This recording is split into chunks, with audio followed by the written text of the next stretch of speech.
कहानी है भीम के पोते और खडगतोच के पुत्र बर्बरी की, जिनके पास ऐसी अजय शक्ति थी कि वे अकेले ही 18 दिन का महाभारत युद्ध मात्र 1 मिनट में समाप्त कर सकते थे। बर्बरिक ने अपने कठिन तपस्या से भगवान शिव को प्रसन्न कर कर 3 जादुई बाण प्राप्त किए थे।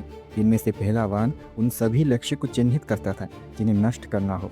दूसरा बाण उन लोगों को चिन्हित करता था जिन्हें बचाना। तीसरा बाण पलक झपकते ही उन सभी शत्रुओं को संहार करके वापस बर्बरिक के तर्कस में आ जाता था।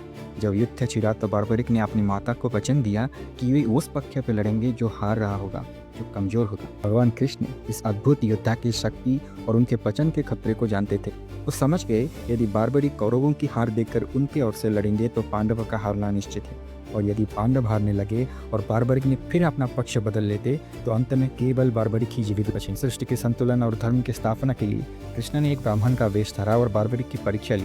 जब बर्बरिक ने अपनी शक्ति का प्रदर्शन किया तब कृष्ण ने उनसे दान दक्षिणा मांगी। बर्बरिक के हाँ कहते ही कृष्ण ने उनसे उनका सिर मांग लिया।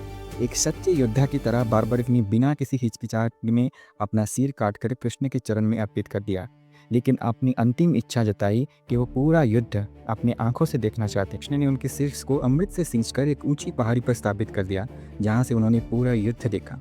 युद्ध समाप्त होने के बाद जब पांडवों में अपनी वीरता को लेकर बहस हुई तब बर्बरिक की सिर ने गवाही देते हुए कहा कि उन्हें रणभूमि में कोई योद्धा नहीं देखे, बल्कि केवल कृष्ण का सुदर्शन चक्र अधर्म का विनाश करते हुए दिखाई दिया। इनकी महान उक्ति से प्रसन्न होकर कृष्ण ने उन्हें अपना नाम दिया और आज वही बर्बरी कलयुग में महान देवता कटु श्याम के रूप में पूजे जाते हैं, जिन्हें हार का या कमजोरों का सहारा कहा जाता है।